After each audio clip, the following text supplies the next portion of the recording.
El agua es esencial para la vida.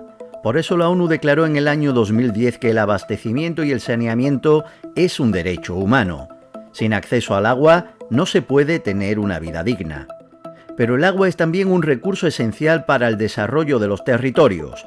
Agricultura, ganadería, industria y cualquier sector económico dependen de este recurso básico. Conscientes de la importancia que tiene el agua, el Banco Mundial y el Fondo Monetario Internacional la pusieron en el tablero económico desde finales del siglo XX. Plantearon la privatización de este recurso como si se tratara de una mercancía. Las multinacionales se lanzaron a competir por controlar el agua, donde la clientela está asegurada y, por tanto, los beneficios.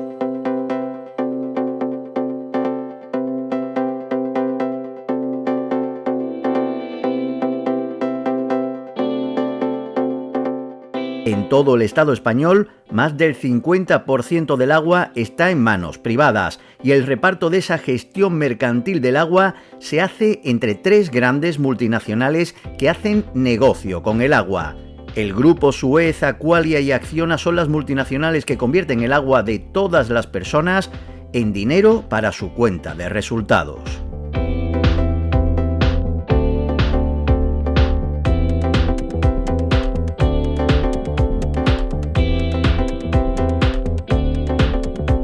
Cuando lo que estamos gestionando son servicios públicos, nos encontramos con que quizás la manera que deberíamos entender el problema de gestión pública o gestión privada es cuál es el objetivo último, ¿no? La gestión privada tiene un objetivo muy claro y tiene unos indicadores muy claros, que es maximizar sus beneficios. Y eso tiene un componente contable muy sencillo de llevar a cabo y de alguna manera en ese marco la gestión privada se siente cómoda. Sin embargo, la gestión pública no tiene por qué entrar en esos parámetros. La gestión pública lo que necesita es maximizar el bienestar de la gente. Y eso no siempre requiere que la gestión lleve a una mayor eficiencia en lo económico, sino, como digo, en términos de bienestar. Y eso está muy claro, por ejemplo, lo podríamos pensar en términos de gestión de la salud o en términos de gestión del agua, ¿no? Tenemos que pensar que lo que queremos maximizar es la calidad del servicio, la satisfacción de los usuarios y, sobre todo, que el recurso escaso y valioso que es el agua se gestione de la mejor manera posible. Políticamente, en el Estado español, el agua urbana es una competencia de los ayuntamientos. Cada consistorio debe garantizar el ciclo urbano del agua, es decir, la captación del agua, su tratamiento en plantas depuradoras de agua potable para asegurar su calidad, su distribución a los hogares y empresas y, una vez usada, la recogida de esas aguas negras para su depuración y su vertido en condiciones de salubridad a la naturaleza. Para mantener esas infraestructuras, la ciudadanía abona el recibo del agua, con el que su ayuntamiento costea todo este proceso. Cuando un ayuntamiento no puede asumir el coste de este ciclo urbano, se suele poner de acuerdo con otros de su entorno para crear un consorcio público, una empresa pública participada por cada ayuntamiento que asume una gestión del agua de todos ellos y se encarga de su mantenimiento, y también de cobrarle a los usuarios. En Vizcaya, la mayoría de los ayuntamientos crearon dos consorcios, el de Aguas de Bilbao-Vizcaya, que aglutina el 80% del territorio, y el Consorcio de Agua de Busturialdea, que da servicio de aguas a la población de esa comarca, donde residen unas 45.000 personas. Ambos consorcios son de titularidad pública, pero curiosamente Aguas de Bilbao-Vizcaya pertenece a la patronal del agua, donde están las grandes multinacionales privadas que ven en el agua un negocio. La Asociación Española de Abastecimiento de Aguas y Saneamiento, AEAS. El discurso mercantilista de AEAS lo deja muy claro su representante en Andalucía. A mí me toca, como presidente de ASA, estar en el comité ejecutivo de la Asociación Nacional, ¿no?, de AEAS, en donde están, como yo digo, la creen de la creen. Lo que ahora ya es Suez, Agua de Barcelona, el canal de Isabel II en Madrid y todo lo que cubre, el Bilbao, esta Aqualia, en fin, los 4 o 5 más. Claro, y tú ves lo que allí se habla. Y lo que allí se habla, evidentemente, va todo encaminado a que este es un servicio, por supuesto que debe ser un buen negocio, porque se gana dinero. Es más, eso lo digo yo también, el agua es un negocio. El agua es un negocio bueno, porque la gente está acostumbrada a pagar. Y es bueno que sea un buen negocio. La figura jurídica del consorcio entre empresa pública y empresa privada pues es clarísimo. Para mí se comporta como una empresa privada, solo que no tiene las obligaciones que tiene una sociedad anónima. Es un monopolio político, sin más. Y en este caso en Vizcaya el monopolio político lo tiene el PNV. Así de claro.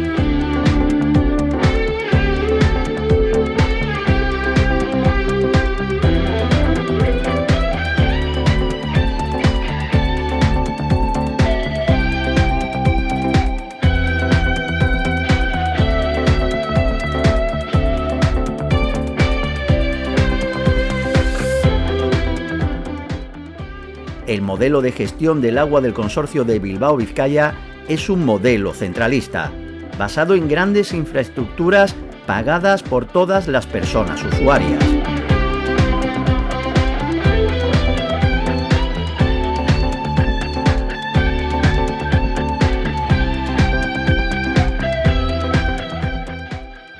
La mayoría de la captación del agua se produce aquí, en el gigantesco embalse Ulibarri-Gamboa, que ni siquiera pertenece a la provincia de Vizcaya, sino que está situado en Álava.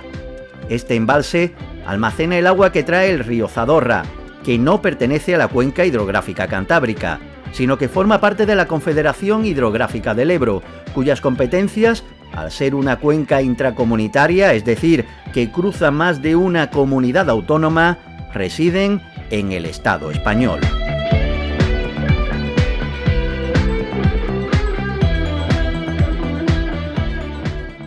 Pero en muchas zonas rurales hoy es el día que sigue habiendo, y además parece que a futuro va a tener que ser así, por muchas razones, pequeñas captaciones, pequeños recursos, y nosotros defendemos lo mismo que ahora se ha puesto de moda, y me alegro, y si fuese más acelerado mejor, el kilómetro cero para los alimentos de cercanía y de calidad. Nosotros defendemos el kilómetro cero para el agua de cercanía y de calidad, lo cual no quiere decir que si se ha secado el manantial te fastidias. No, hay que tener, digamos, una seguridad hídrica, pero eso no quita que tú digas, yo todo lo que pueda ser coherente en cuanto a captación, porque no se trata de captar y secar ríos, pero puedes decir, oye, ese da bien, y se puede hacer una captación, es más, es la que habéis estado haciendo 30 años, hasta que viene alguien y manda a parar porque dice que no, que voy a traerte yo agua de Casacristo, en este caso del sistema Zadorra, que aun estando a 60 kilómetros de aquí, pero ya es cuenca del Ebro, ¿no? Con lo cual dices, hombre, estamos otra vez en ese diseño centralista y megalómano, que cree que, bueno, que lo mejor es eso, tener grandes pantanos y luego desde allí llevar el agua a todos los sitios. Bueno, pues esto tiene un costo material y energético muy fuerte, que se podría ahorrar si tuviéramos más en cuenta todas las fuentes disponibles que tenemos de agua y las podemos organizar de manera que surtan efectos en lo local. Es decir, eso que se habla tan fácil de la economía circular significa que hay que aprovechar los ciclos más cortos, más locales y más cercanos para hacer que la gestión del agua en este caso sea coherente, ¿no? Es un sistema que tiene sus fragilidades y creo que en buena medida es por eso, por pensar en grandes obras excesivamente grandes que al ser tan grandes, pues claro, lo que hacen es centralizar el servicio y darle una rigidez que creo que no debería tener. Ha habido dos grandes hitos en ese terreno, la huelga del 2004 de trabajadores del consorcio y la sequía del 90, una en saneamiento y otra en abastecimiento. En la sequía del 90 pues lo que colapsó fue el abastecimiento porque se acabaron todos los recursos que había en el Zadorra, estuvimos a punto de no tener una gota de agua y nos salvó la campana con las lluvias, porque no hubo otra alternativa que esa. En Vizcaya bebemos agua de Álava y de Burgos, principalmente. El 90% de la población bebe agua de Álava y de Burgos. Eso no es sostenible. Eso no es sostenible cuando además tenemos recursos hídricos que están totalmente abandonados y muchos municipios que intentan recuperar pues la utilización de esos recursos hídricos, el consorcio se niega absolutamente en redondo a facilitarles esa opción, ¿no? Más del 95% del agua que se suministra a los vizcaínos, a los clientes del Consorcio de Aguas Bilbao-Vizcaya, proviene del Zadorra. Yo creo que en algún momento habrá problemas pues, en ese sentido. Y luego hay que tener en cuenta que los pantanos del Zadorra no son un macroembalse como pueden ser algunos de Extremadura o de Castilla, del Tajo o Duero, sino que es un embalse de un cauce pequeño como es el Zadorra, que aunque tiene 100 y pico hectómetros cúbicos, creo que es, pues ya vimos en el 90 que si persisten unas condiciones de sequía importante puede acabar resultando escaso. Desde el punto de vista de sostenibilidad económica, ecológica y de una gestión del territorio, pues bueno, que tiene que ser sostenible, pues no es entendible, ¿no? Llevar agua desde aquí hasta los hogares de las personas a las que abastece el Consorcio de Bilbao-Vizcaya obliga a hacer muchos kilómetros de canalizaciones. Es el modelo de negocio de Aguas de Bilbao-Vizcaya, grandes infraestructuras y centralización de todo el servicio, dos máximas que llevan a toda su gestión económica. Un modelo de gestión del agua que sale muy caro, porque según un informe de la Organización de Consumidores y Usuarios, la factura del agua en Bilbao es un 66% más cara que en San Sebastián y un 55% más que en Vitoria. Una diferencia que va a más con los años, según el informe de la OCU, porque la subida del recibo del agua en la capital vizcaína fue del 9,9% desde 2016, mientras que en ese tiempo la alavesa subió solo un 1,7%, y en la guipuzcoana incluso se redujo un 3,5%. El problema al final fundamental de la gestión del agua en Vizcaya, como en otras zonas, es una contraposición de modelos, ¿no? Un modelo centralizado de grandes infraestructuras que representa el Consorcio de Aguas de Bilbao-Vizcaya, que de alguna manera quiere hacerse con todos los pequeños consorcios y gestionar el agua de manera centralizada bajo el argumento habitual de economías de escala. Y en contraposición tenemos el modelo de gestión de cuenca que representan los pequeños consorcios como el Consorcio de Aguas de Busturialdea, ¿no? ¿Cuál es la diferencia entre un modelo y otro? En el modelo centralizado, a pesar de que se hable de estas economías de escala, nos encontramos con que se gestiona el agua a grandes distancias y con grandes infraestructuras que tienen unos costes muy elevados, y sin embargo en el modelo pequeño descentralizado nos encontramos con que se pueden abordar un montón de pequeñas soluciones con unos costes más baratos y con unos impactos ecológicos también mucho menores. Estamos perdiendo muchos recursos, o estamos mal gestionando muchos recursos porque todo se centraliza y todo se va hacia el gran pantano desde donde se surte al resto, ¿no? Yo creo que eso es un tipo de gestión que no tiene mucho sentido, porque bueno, pues los problemas de escasez de agua, la gestión del agua se puede hacer mucho mejor dando más voz a los ayuntamientos, dando más voz a las comarcas, dando más voz a más sujetos, ¿no? Y no centralizándolo todo en una sola autoridad. Pero para poder ganar en el tablero del agua es necesario también acapararlo todo.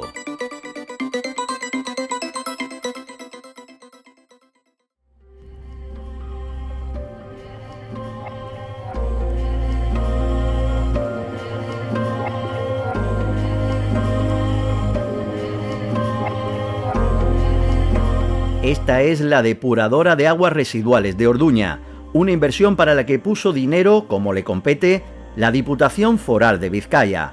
Más de 4,5 millones de euros de dinero público destinados al saneamiento de las aguas residuales de este municipio. Esta depuradora fue diseñada para depurar el agua de una población de 6.400 habitantes, pero la población actual de Orduña es de algo más de 4.000 personas y la curva de crecimiento poblacional va descendiendo en los últimos años.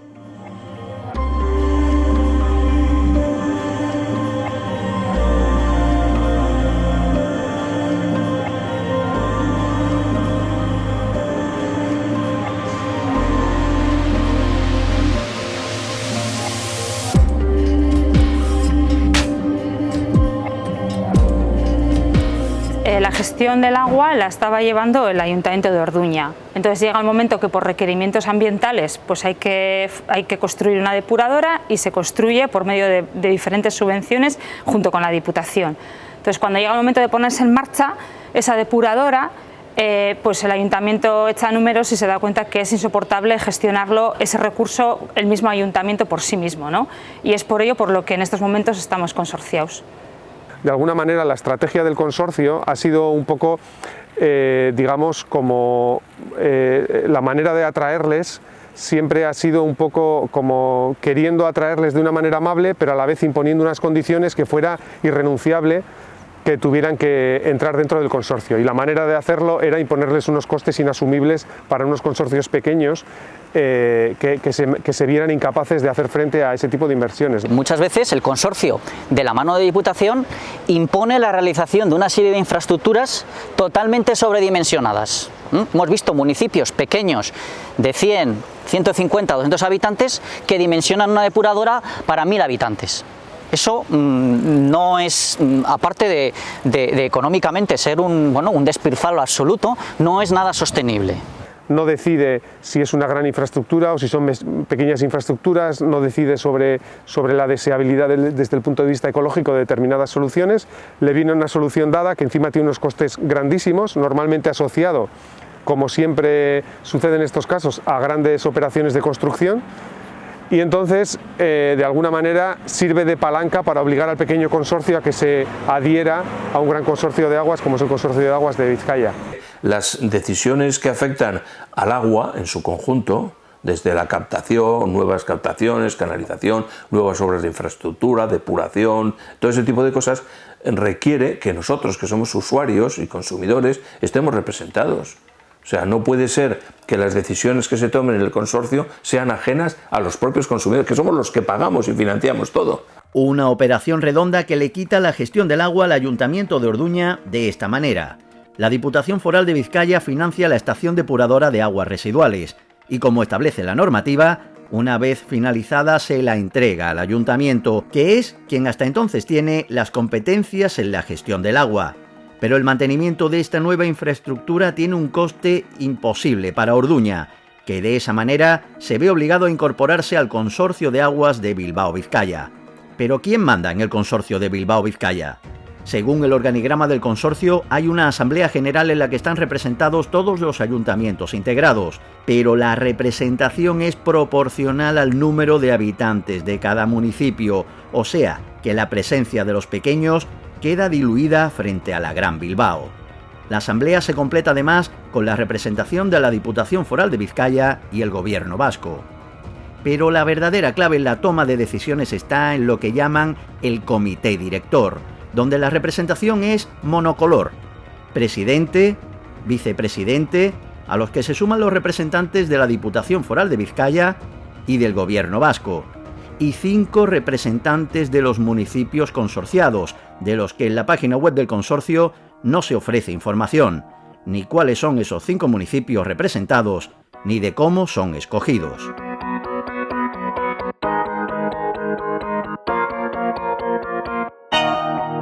La cuota de poder del PNV dentro del consorcio es total. Las mayorías las tienen siempre a su favor. Y esto además de que los consumidores, o sea, los usuarios del servicio de aguas, no tienen ninguna representación directa y debieran de tenerlo. De esta manera, el PNV consigue controlar un recurso estratégico para los territorios, también en los municipios donde ha perdido las elecciones. Una oportunidad de poner con el agua al cuello al adversario político que gobierna en esos consistorios donde la ciudadanía ha mandado al PNV al banquillo.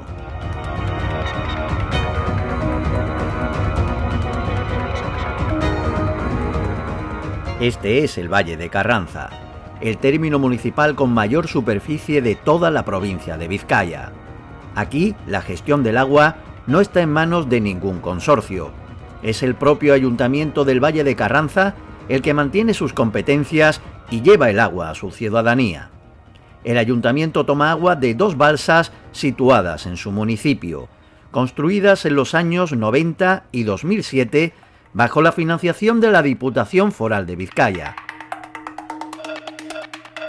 Desde estas balsas se transporta el agua hasta 3 estaciones de potabilización para llevarla finalmente a los grifos de cada vecina y vecino de Carranza.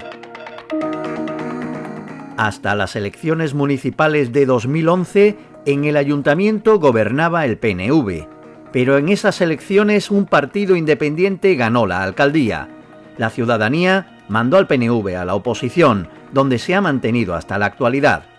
Hasta entonces, el dinero público de la Diputación Foral para infraestructuras del agua llegaba a Carranza, pero coincidiendo con la pérdida del gobierno municipal por parte del PNV, la Diputación decide cortar el grifo del dinero público como primer capítulo para una historia que busca ahogar al Ayuntamiento del Valle de Carranza.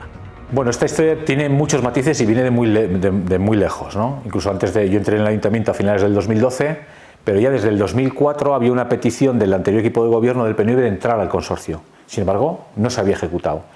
Y en ese periodo, la Diputación, junto con el consorcio, empezó a hacer una serie de obras en el municipio, preveyendo que finalmente el municipio se iba a consorciar.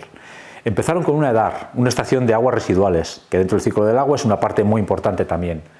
Se firmó un convenio para hacer esa EDAR, la costeaba Diputación y el consorcio la llevaba adelante. Se firmó otro convenio para hacer una nueva etapa, una estación de agua potable, depuradora, que iba a centralizar, eso es lo que se nos decía, la intención era centralizar las 3 depuradoras que hoy día existen en el municipio para hacer un solo tratamiento del agua y a partir de ahí distribuirlo a toda la red de abastecimiento del agua. Entonces, esa depuradora sí se llegó a hacer. Se desarrolló una primera conexión con la depuradora de la Cerroja, una de las 3 que tenemos actualmente, y faltaban por conectarse las otras 2 para que se pudiera poner a funcionar. Sabemos que estas obras se han paralizado porque tenemos de fondo esa discusión para entrar al consorcio o no.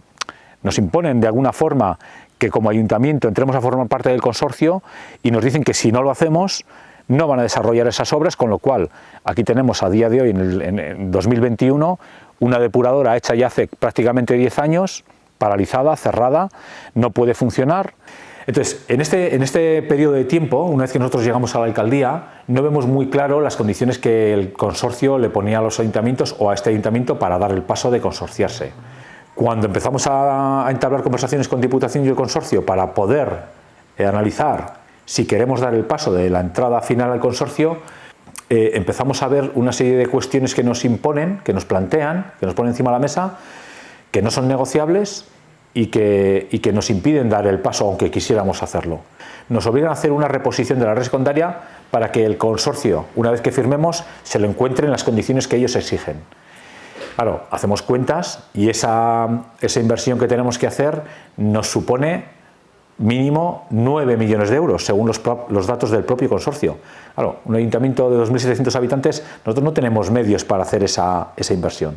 Claro, cuando yo le hago la consulta a mi interventor, el interventor nos hace un informe en el que nos dice que no, que eso no es viable. Vamos a mandar al ayuntamiento a la quiebra.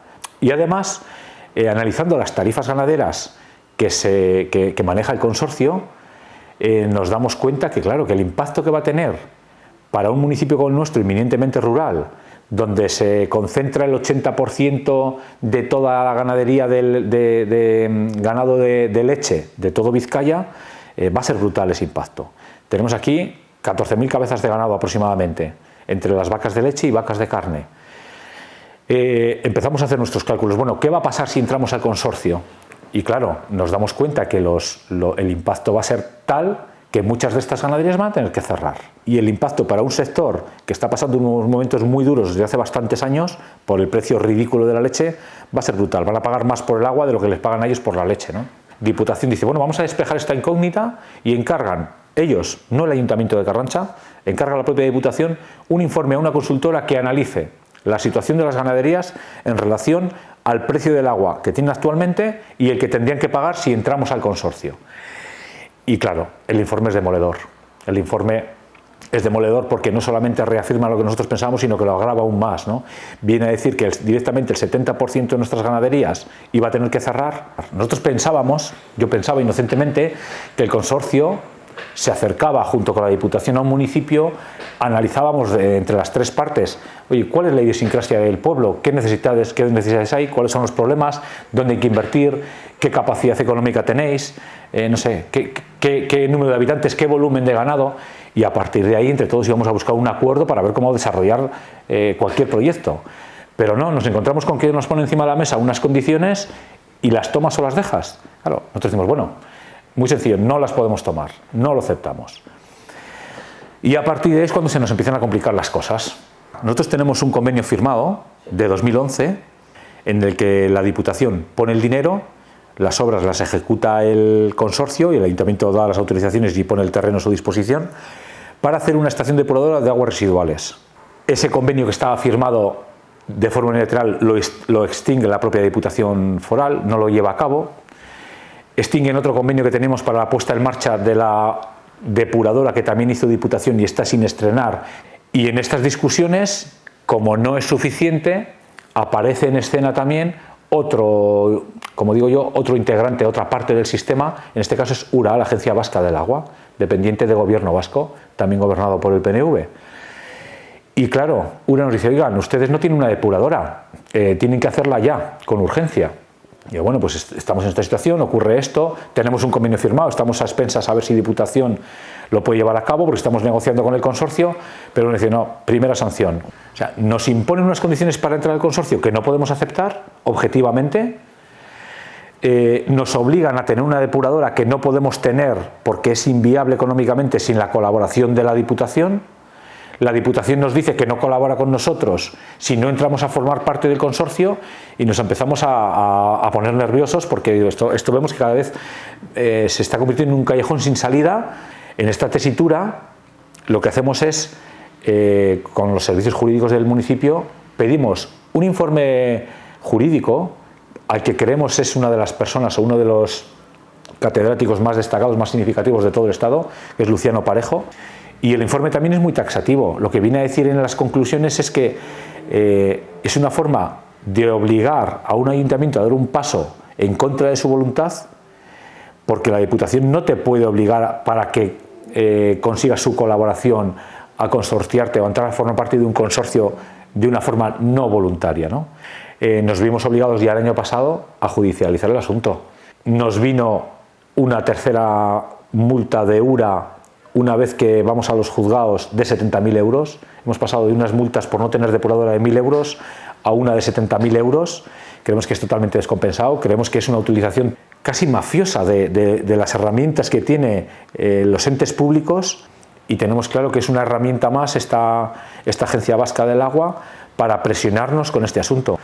La última noticia que nos han enviado desde URA, la última gracia es que estamos en pleno desarrollo del Plan General de Ordenación Urbana, fundamental en nuestro municipio porque lleva caducado un montón de años, y ahora nos dicen que no vamos a poder hacer ni una sola vivienda en Carranza porque ellos nos lo van a paralizar.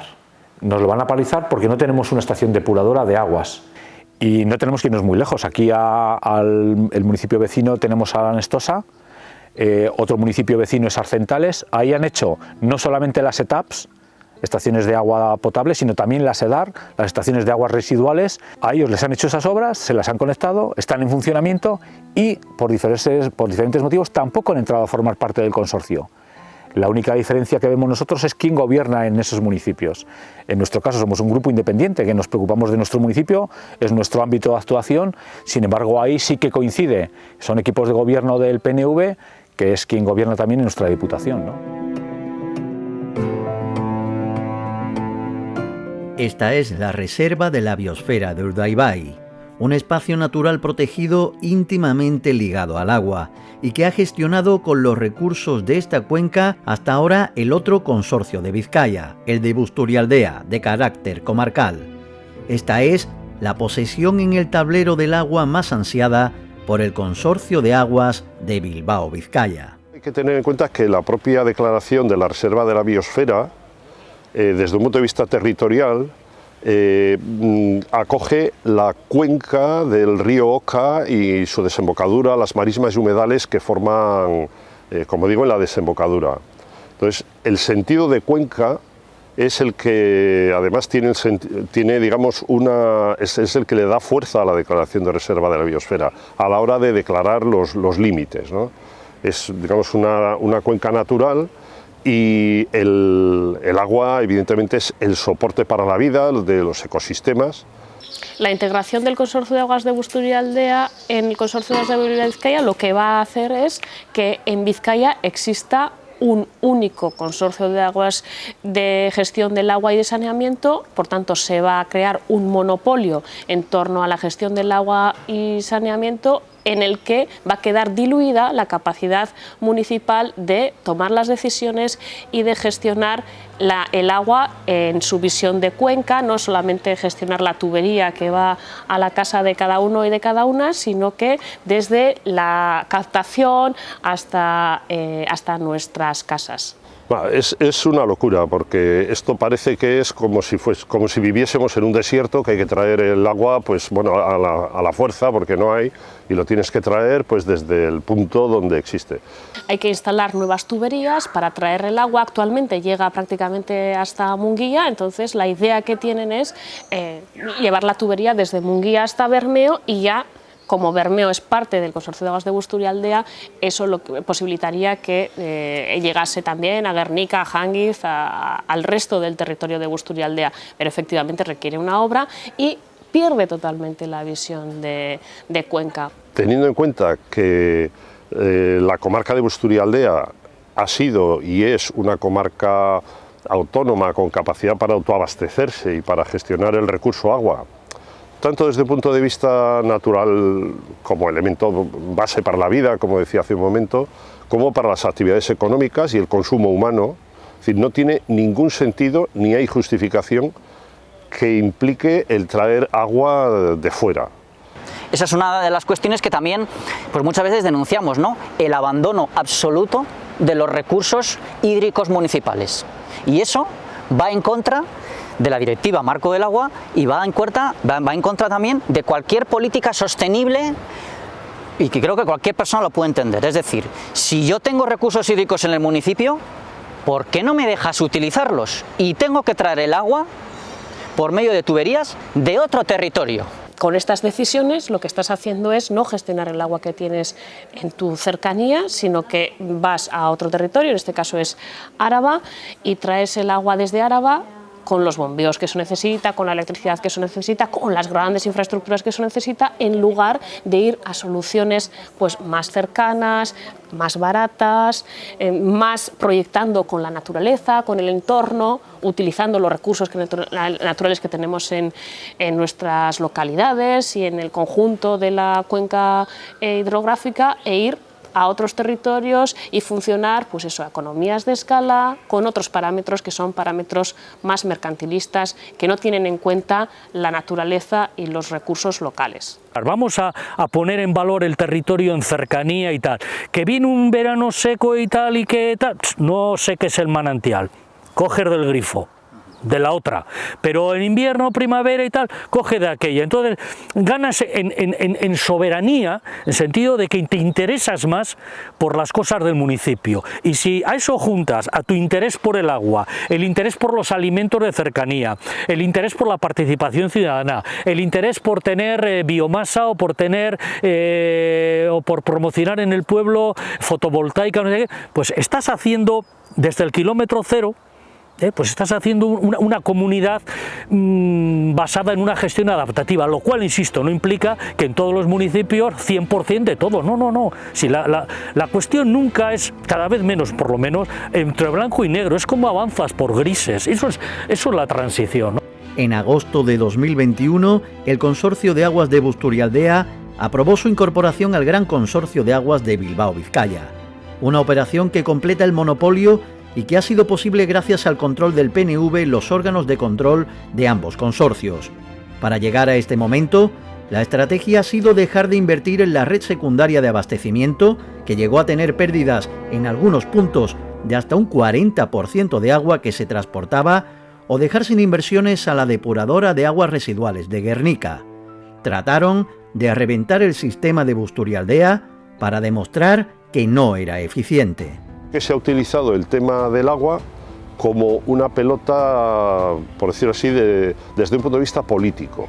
Es decir, depende de quién gobierne, fundamentalmente se puede decir sin ningún problema que el PNV, que es quien controla la Diputación y por tanto la fuente básica de dinero para hacer este tipo de obras supracomarcales, pues ha bloqueado el hacer estas obras mientras EH Bildu esté en algunos ayuntamientos o en otras administraciones, es decir, ha jugado como un elemento de chantaje. Lo han puesto en el tablero político y lo mismo se puede ver ahora. ¿Quién ha sido el presidente del consorcio de aguas?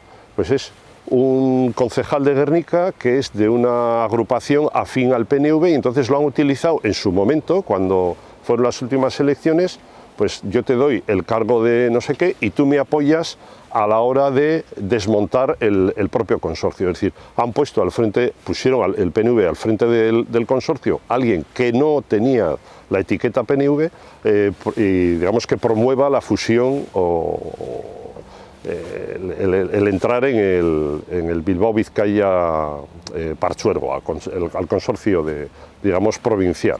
El Consorcio de Aguas de Busturialdea tiene unos estatutos que son del año 92, esos estatutos establecen cuál es la forma de funcionar dentro del consorcio, fueron modificados en el año 2017 porque el PNV siempre ha tenido la intención de crear ese monopolio en torno al Gran Bilbao, que lo hacen con todos los servicios, es decir, da igual con los hospitales, con el ocio, con las viviendas, es decir, todo el capital humano, económico, se centra en el Gran Bilbao porque hay una estrategia derivada hacia ello, encaminada hacia ello. Lo mismo con el agua. Sería mucho más lógico y mucho más sostenible una gestión más descentralizada, ¿no? O en todo caso, puede haber un único consorcio, pero con una gestión muy descentralizada, ¿no? Que no se gestione solo desde Bilbao, como dicen los de los pueblos, ¿no? Que se gestiona solo desde la capital, ¿no? Y que al final lo que lleva es a un modelo muy centralista y muy alejado de la realidad municipal y que eso conlleva un abandono, ¿no? Un abandono de esa gestión en esos municipios y al final una lejanía, ¿no? hacia el modelo, ¿no? Entonces por eso defendemos que en todo caso se debería de tender a una gestión descentralizada, ¿no? Y no presionar tanto a los municipios para que se integren en un único consorcio, ¿no?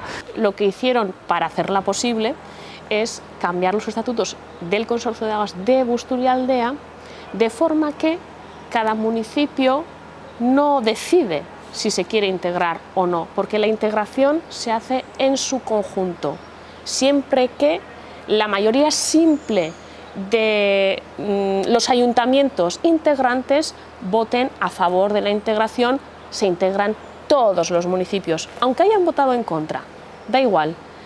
Y ese es un cambio que, a mi parecer, a mi entender, la democracia municipal, la autonomía, la soberanía municipal, tanto que nos gusta hablar en este país de las soberanías, la aplasta, la aniquila, la destruye totalmente, ¿no? O sea, es que ya da igual lo que digamos los alcaldes, las alcaldesas. Irache Arriola es la alcaldesa de Ea, pero también fue entre los años 2011 y 2015 la presidenta del Consorcio de Aguas de Busturialdea. Cuando llegó, el consorcio comarcal hacía aguas con un déficit galopante de 3 millones de euros y una gestión mediocre. Tras 4 años, Irache Arriola saneó las cuentas y acabó su mandato con un superávit y con infraestructuras e inversiones realizadas. Era la demostración palpable de que el Consorcio de Aguas de Busturialdea podía ser eficiente. El Consorcio de Aguas de Busturialdea el año 2011 estaba prácticamente en la quiebra. Había una deuda de 3 millones de euros, prácticamente ya no nos servían los proveedores porque, bueno, pues con esa deuda, y había una plantilla de 29 personas y una subcontrata de otras 22 personas que llevaban a cabo el mantenimiento y la gestión de las infraestructuras. Era una situación pues ya de casi cerrar la persiana, de cierre total.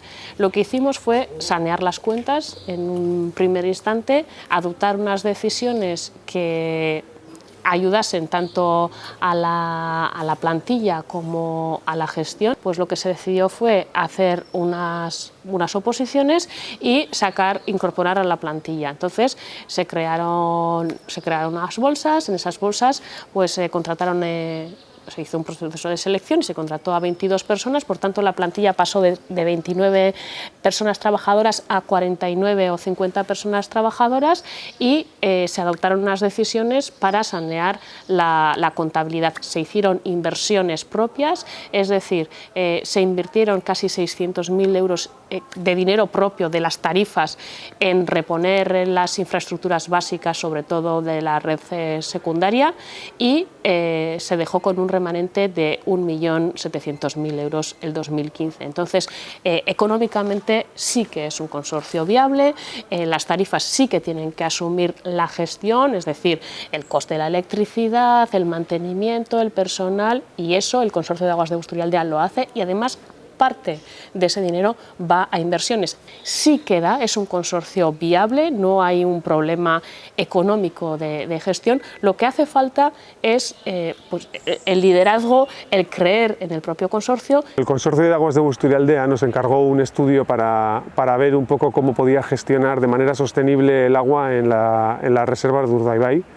Y bueno, lo que hicimos fue conformar un equipo de investigadores de la Universidad del País Vasco y hicimos este informe tratando de sentar un poco las bases de lo que era la gestión sostenible del agua en Urdaibai.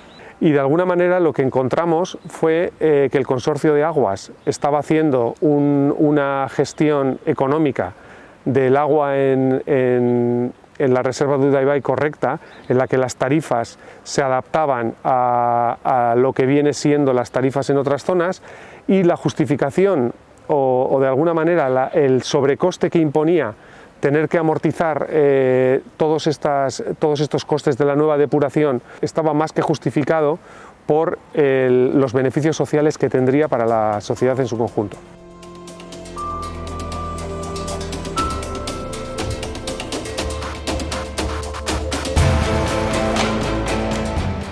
Bueno, pues la gestión del agua aquí en Aracaldo la gestionamos toda desde el propio municipio. Entonces, en cuanto al saneamiento, tenemos un problema general, no solo en Aracaldo, sino en toda la comarca, ya que no tenemos un sistema de saneamiento desde Arrancudiaga, que es el siguiente municipio, a aguas abajo. A partir de Ugao Miravalles, esas aguas sí que se tratan y van hacia la margen izquierda, hacia Galindo, pero todas las aguas de Nervión para arriba no se filtran, no se tratan. Entonces, todas las aguas residuales de todos los municipios, desde Urduña hasta Arrancudiaga, pues bueno, van en el río. Ahora hay un proyecto de una depuradora, que al final, como hay varias instituciones un poco implicadas en el proyecto, pues ha ido retrasando años y años y años, y por fin parece que va para adelante, y se va a poner una depuradora, concretamente dos puntos de depuración, de filtración, tanto en Archeniaga, que está aguas abajo del Nervión, como aquí cerquita en unos terrenos que son de Orozco, para filtrar todas las aguas pues, que llegan hasta el Laudio. ¿Cuál es el problema? Pues como hemos comentado, se filtrarían todas las aguas arriba que llegan hasta el Laudio, y luego todas las aguas de Ugao para abajo van hacia Galindo, pero nos quedamos Aracaldo y Arrancudiaga-Zoyo, dos municipios totalmente sin servicio de depuración y sin filtrado, con lo cual tendríamos que seguir virtiendo al río. Quedarse fuera de la depuración de las aguas residuales de la zona es el castigo por no entrar en el gran consorcio de aguas de Bilbao, porque Aracaldo es uno de los pocos municipios que asume con medios propios la gestión del agua de su ciudadanía. Lo hace gracias a pequeñas captaciones de agua como esta, perfectamente integrada en la naturaleza, respetando el medio ambiente. Tenemos una toma de agua en el monte, de esa toma de agua ya iría a la estación de tratamiento, que es una torreta que está encima de casi todas las viviendas del pueblo. Entonces en esa torreta ya se hace todo el tratamiento del agua y de ahí se distribuye a todas las viviendas y a todas las empresas del municipio. Y las soluciones energéticas para transportar el agua son ecológicas, porque son estas placas fotovoltaicas las que resuelven las necesidades eléctricas de las infraestructuras del agua. Aquí el recibo del agua sirve para pagar el agua, no para otras operaciones mercantiles ni negocios de la esfera privada. Otro tipo de presión también para consorciarse pues son las subvenciones. La Diputación de Vizcaya da subvenciones pues bueno, de cantidades de dinero extraordinarias al consorcio de aguas, y a los municipios que no estamos en el consorcio no nos da ningún tipo de subvención para la gestión de nuestra agua. Con lo cual, pues al final eso es bastante injusto, va incluso contra los criterios de igualdad de todos los municipios ante la Diputación de Vizcaya. Al final los municipios que están consorciados de alguna forma, mediante el consorcio, tienen unas subvenciones para gestionar su agua, mientras que los municipios que hemos decidido gestionar el agua de forma autónoma y desde el propio municipio, pues no tenemos ningún tipo de subvención para gestionar ni nuestra agua ni nuestros residuos. Es como una especie de presión que se institucionaliza por parte de la Diputación, en que dice, bueno, no te hago inversión, no te facilito el dinero para realizar inversiones si no te integras en el consorcio, ¿no? Entonces al final dices, bueno, si fuera una voluntad municipal verdaderamente de la gestión en ese consorcio, pues bueno, se podría entender, es una autonomía municipal, lo puede entender, pero al final, claro, es una condición casi que está obligando a los municipios a ser parte de ese consorcio, y aquellos que no se integran al final son castigados, porque hay que decirlo así, son castigados y se les corta la financiación para realizar las infraestructuras necesarias, sobre todo en saneamiento y en abastecimiento, ¿no? Bueno, al final, tanto desde el Consorcio de Agua como de otras instituciones supramunicipales, como puede ser el Gobierno vasco, pues bueno, sí que hay cierta presión para que todos los municipios de Vizcaya entren a formar parte del Consorcio de Aguas de Bilbao. Siempre hemos tenido claro que la gestión del agua de Arakaldo la teníamos que hacer desde el propio municipio.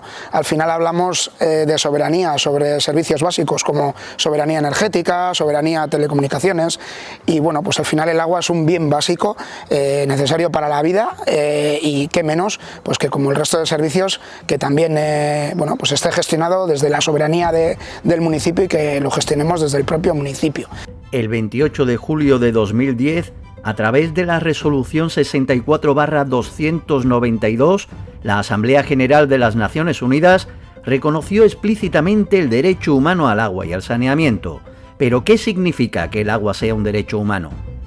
La ONU establece que cada persona debe poder disponer al menos de 100 litros al día para tener un mínimo vital que le permita una vida digna. Eso implica que en ningún caso se puede cortar el suministro de agua. También que la factura del agua nunca debe superar el 3% de la renta familiar. Pero no solo eso. Naciones Unidas también dice que el derecho humano al agua está ligado a la participación de la ciudadanía en la gestión de los recursos, en la transparencia de las administraciones que gestionan el agua y en la rendición de cuentas a la ciudadanía por parte de las empresas del agua. Yo creo que la pandemia, todos sabemos, ha sido y es tremendamente dolorosa, pero al mismo tiempo nos está dejando lecciones muy valiosas que tenemos que aprenderlas de cara al presente y al futuro, y en particular en el tema del agua. Yo creo que la pandemia de entrada ha permitido una cosa, ha permitido que los gobiernos reaccionaran por urgente necesidad y estableciera esos escudos sociales que, entre otras cosas, han venido prohibiendo los cortes de agua a familias que tienen dificultades de pago por estar en vulnerabilidad y pobreza. La pandemia nos ha permitido entender mucho mejor, no solo entender racionalmente, sino también emocionalmente, ese lema de Naciones Unidas de no dejar a nadie atrás. En este tema no podemos dejar a nadie atrás. Aguas de Bilbao pertenece a la Asociación Patronal del Agua de España, AGA, siendo uno de sus grandes socios. En plena pandemia de coronavirus, esa patronal mandó en nombre de sus socios esta carta a la ministra de Transición Ecológica. En ella le pide al gobierno que les permita seguir cortando el agua a quienes no paguen, pero también que busquen cómo compensar a estas grandes empresas por la reducción en la facturación del agua que se vivió durante la crisis. Sus beneficios por vender agua habían bajado y alguien tenía que pagarles por ello. Un planteamiento tan mercantil como alejado del mínimo vital y del derecho humano al agua. el Consorcio de Aguas de Bilbao-Vizcaya es un ente que al final, bueno, lo que denunciamos es que al final, claro, lo que prioriza este consorcio concretamente es pues una gestión más ligada a un modelo empresarial de intentar conseguir los máximos beneficios económicos posibles. Entonces, por lo tanto, si un ente que se llama ser, o que dice ser público, que tiene que responder a los intereses de lo público, de la ciudadanía, de un derecho humano que es el agua, pues difícilmente puede tener esa percepción, ¿no? Esa percepción, además, cuando pues bueno, toda la gestión que realiza la realiza de una manera externalizada, contrata casi todos sus servicios de manera privada y huye un poco de ese necesario control público y esa necesaria transparencia, ¿no?, que se le debe exigir a cualquier ente que se llama ser o que se dice ser público. ¿Qué tiene que decir a todo esto el Consorcio de Aguas de Bilbao-Vizcaya? Escribo al email que me han dado como el contacto oficial para la prensa. Me pongo en contacto con ustedes para solicitar una entrevista con algún responsable del consorcio. Estoy produciendo un documental sobre el agua pública en Vizcaya.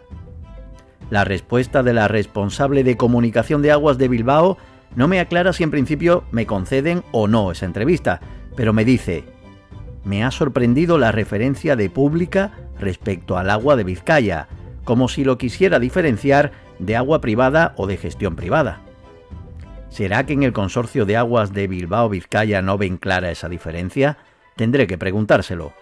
Así que insisto en varios emails en mi interés en grabar esa entrevista con algún responsable de esta entidad pública. Finalmente, se niegan a concederme la entrevista grabada. En todo caso, nuestra participación sería sobre preguntas que quisiera hacernos y que le agradecería nos las traslade previamente. No tenemos intención de aparecer en imagen, sentencian en la respuesta. En transparencia y participación ciudadana, Aguas de Bilbao tampoco cumple con lo que dice la ONU, que debería ser la prestación de un servicio como un derecho humano. De la misma forma que es un derecho universal, la gestión del agua en todo su conjunto, obras, infraestructuras, canalización, residuos, etcétera, etcétera, tendría que ser con una participación ciudadana directa en el propio órgano de gestión, en este caso, del Consorcio de Aguas del Gran Bilbao. Bueno, en estos momentos actualmente no se puede participar en los órganos de dirección o en los órganos asamblearios del consorcio. Es decir, participan los municipios en la asamblea, pero luego las decisiones del día a día se toman entre unos entes todavía más pequeños y con, desde luego, muy poca o nula participación, ¿no? Yo creo que ya va siendo hora de cambiar esa cultura y de cambiar la forma de gestionar el agua, el transporte, las infraestructuras, la energía, de una manera más abierta, dando paso a la voz de los ciudadanos. Es decir, no puede ser que para las obras infraestructurales, sean de agua, sean de energía, sean de transporte, solo se escuche a las grandes corporaciones. Y solo, no es más que escuchar, sean ellas las que diseñan con sus criterios, que son siempre criterios en base al beneficio, al corto plazo, la rentabilidad de las cosas. Dentro también del PNV se habla de la participación ciudadana. Hay que entender para ellos qué es la participación ciudadana. Es un florerito, queda muy bien de cara a sus memorias, no, el consorcio no existe ni siquiera eso. O sea, no nos sentamos absolutamente en ninguno de los centros de decisión del Consejo. ¿Cómo es posible que el agua, que es un derecho humano, que es un servicio público esencial, necesario, que tiene que estar al alcance de toda la ciudadanía, que sea una competencia municipal, pero que no tengamos ni conocimiento, ni capacidad de participar, ni capacidad de incluso ni opinar, ni capacidad de incidir en algo que estamos nosotros consumiendo todos los días y que, ojo, financiamos por medio de nuestros impuestos, de nuestras aportaciones, es financiado de una manera pública. Ante eso, ¿qué pasa? Que yo, consumidor, que pago religiosamente mi factura, no puedo estar representada en este órgano que teóricamente es público. Entendemos que es un camino el que está siguiendo el Consorcio de Agua de Bilbao para llegar a la privatización. Cuando consigan el 100% de los ayuntamientos de Vizcaya, que en eso están, como tú muy bien sabes, para que se adhieran al sistema de Consorcio de Agua de Bilbao, en ese momento podrán hacer con el consorcio lo que les dé la gana. Y a mí no me cabe la menor duda de que su línea de conducta es la de la privatización del servicio, con todos los perjuicios que eso trae para la propia comunidad, ¿no? Para los propios ciudadanos. Yo no sé cuál será el futuro del consorcio, espero que sea un consorcio público y un consorcio público 100%, no lo que tenemos ahora, pero hace como 15 años hubo un intento de eliminar el consorcio como tal, como fórmula de gestión, para pasar a una fórmula mercantil. Con el intento se creó, de hecho, una empresa se denominó Udal Sareak Sociedad Anónima, que inicialmente pretendía sustituir al consorcio en todas sus competencias. Y aquel intento de privatización se abortó en su momento. Una empresa pública que crea una sociedad mercantil para hacer negocios millonarios con el agua. Una idea que no era nueva, porque ya la había llevado a cabo años antes Madrid en el canal de Isabel II de la mano del Partido Popular. En 1995 gana el Partido Popular las elecciones, Gallardón es presidente de la Comunidad de Madrid, y en 1995 el canal se queda con la concesión de agua de Cáceres, en Extremadura, con lo cual participa de la privatización del agua en Cáceres. Hay un salto cualitativo y ya hay una configuración relativamente potente de lo que es un enfoque mercantil de la gestión de la empresa, siendo pública y con todo el aura que tenía de que es una empresa pública gestionada tal, ¿no? O sea pero ya se van integrando una serie de valores que responden más a unos criterios mercantiles y que están destinados, por una parte, a incrementar la cifra de negocios, que en 2008, en el debate de la región, entonces era presidenta Esperanza Aguirre, anuncia su intención de privatizar el canal de Isabel II.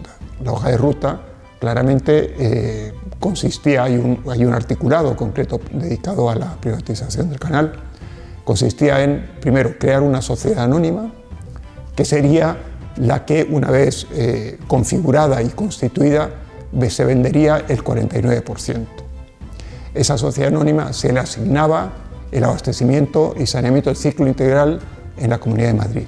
Para ello se le adscribían los bienes de dominio público, es decir, las presas, las infraestructuras de distribución, lo que se llama en Madrid es la red general de la Comunidad de Madrid, ¿no? Entonces, ¿qué es la base para el negocio en Madrid? Se le asignaban los bienes patrimoniales, es decir, terrenos y las acciones de todas las empresas que tenía.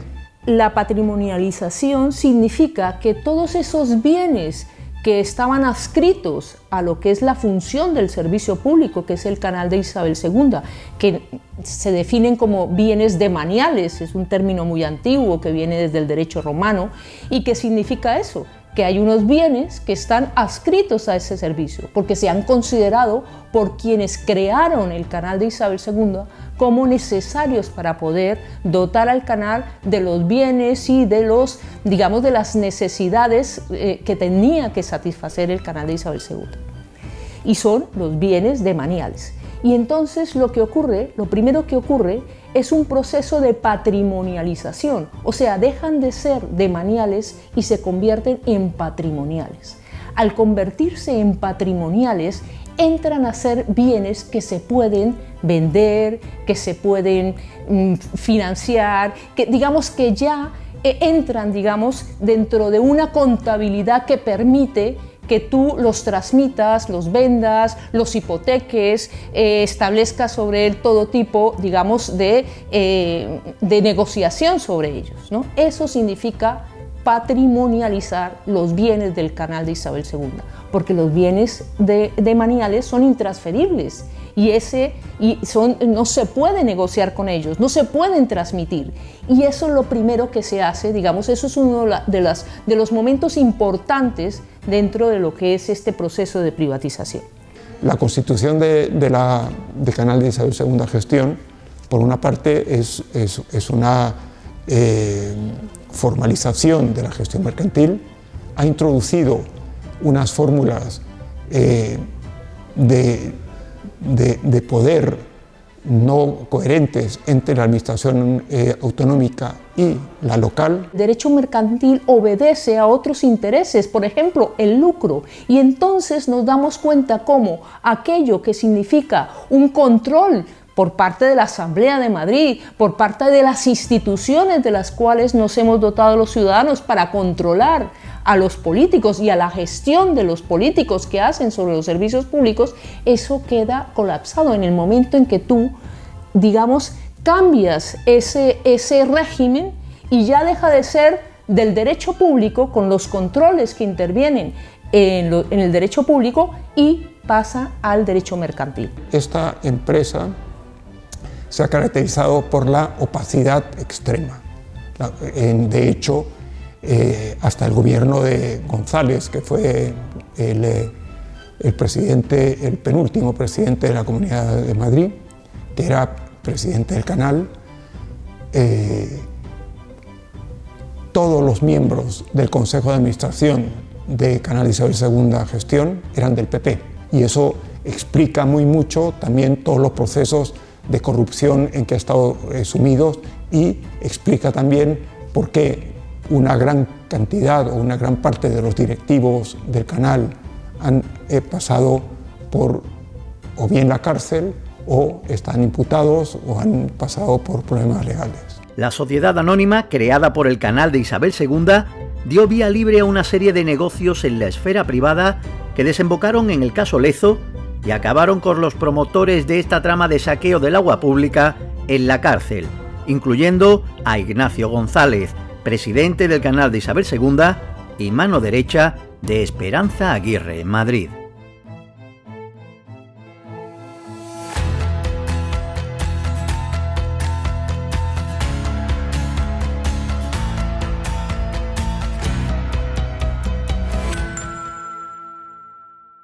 Este año, los uruguayos celebramos el 15º aniversario de un hecho histórico en nuestro país.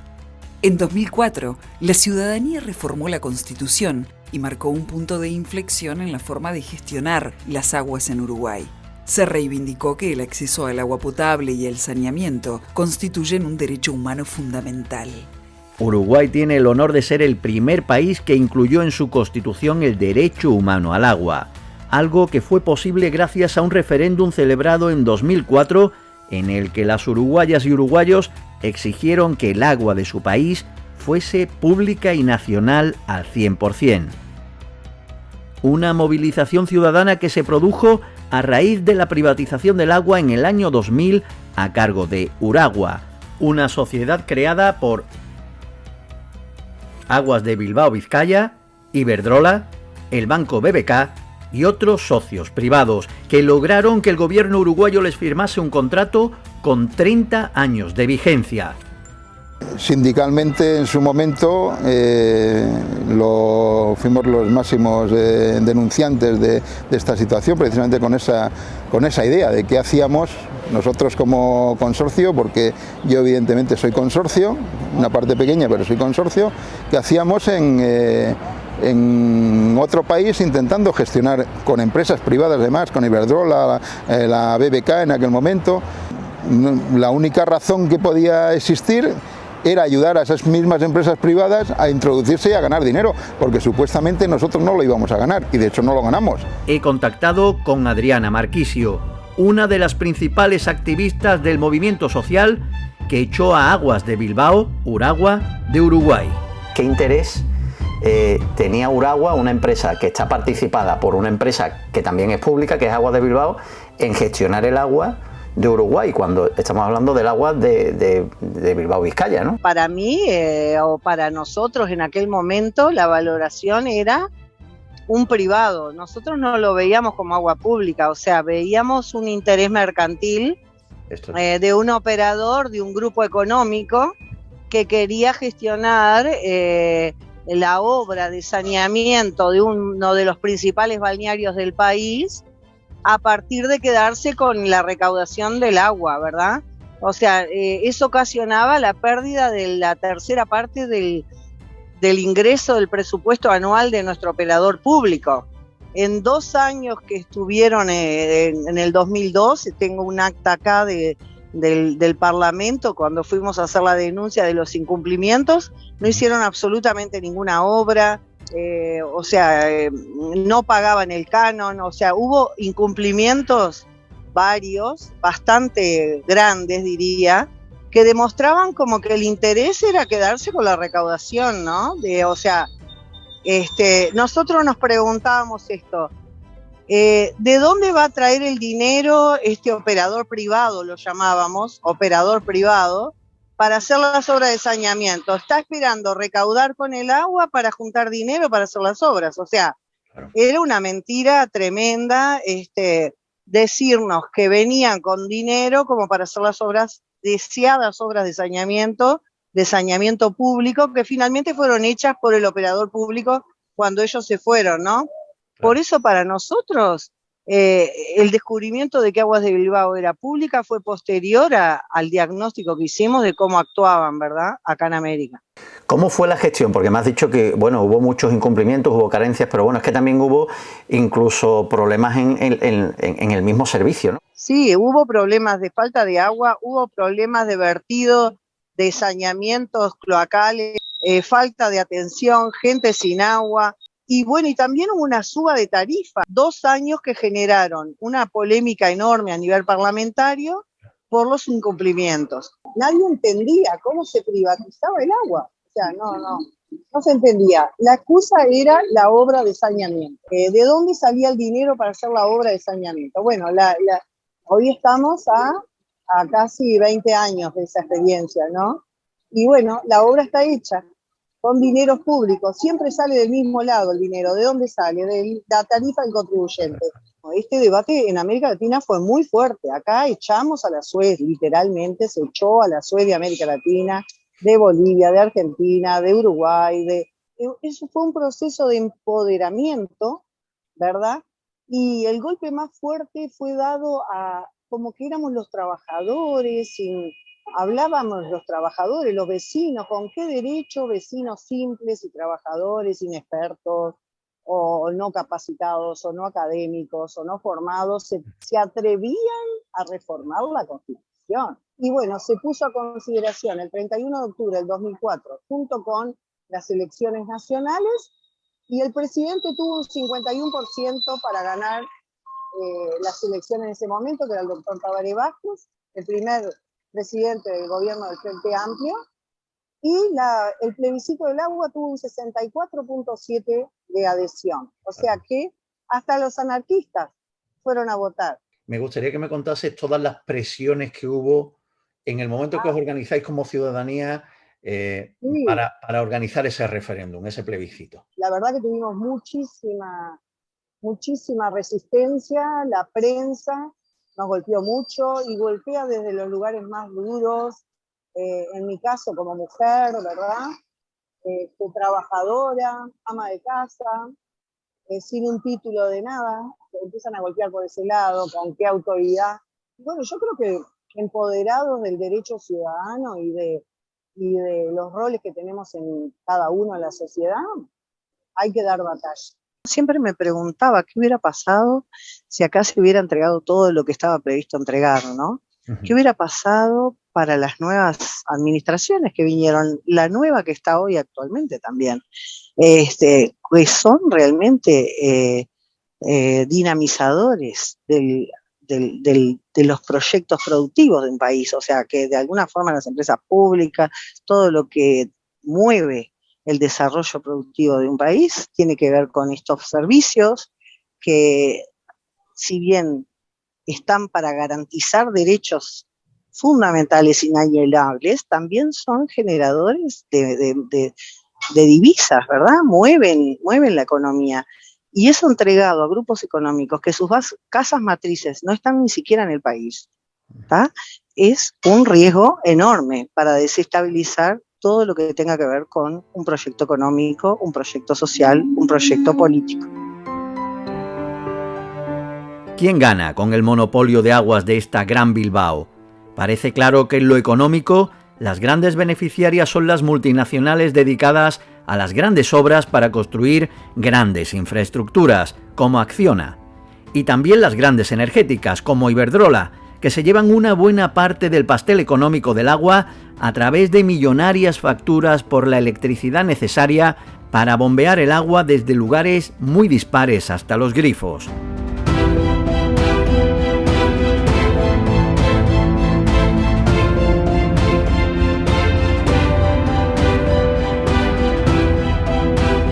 Estructuralmente el consorcio y legalmente es una empresa pública, 100% pública. Otra cosa es la gestión que se hace de esa fórmula pública, y es ahí donde la dirección del consorcio tradicionalmente, y más en los últimos años, ha ido traspasando vía subcontratación la mayoría de los servicios a empresas privadas. Tenemos una fórmula jurídica pública con una gestión oficialmente pública, pero luego esa gestión o la gestión realmente de los servicios que prestamos en un porcentaje mayor al 50% se ha traspasado a empresas privadas, que son realmente las que las ejecutan para los usuarios. Esta nueva terminología, esta nueva ideología de esa colaboración público-privada, ¿no? Entonces nosotros decimos no. Para garantizar que verdaderamente el agua es un bien público, se gestione de manera pública, responda esa gestión a unos intereses públicos, que sea transparente, que sea democrática y que sea sostenible, única y exclusivamente tiene que ser una gestión pública. Y en todo caso, lo que tiene que haber es una colaboración público-público. Pues yo en mis casi 40 años en el consorcio he visto esa evolución y bueno, pues al principio era casi inexistente, pero a partir de la puesta en marcha del plan de saneamiento, que fue una inyección de dinero muy importante, pues se pasó a otro nivel y ahí es donde se empezaron a subcontratar servicios que eran esenciales, que eran básicos del servicio público de aguas que el consorcio gestiona, a manos privadas. Manos privadas como son Acciona, como es Aqualia, como es de Gremón Suez.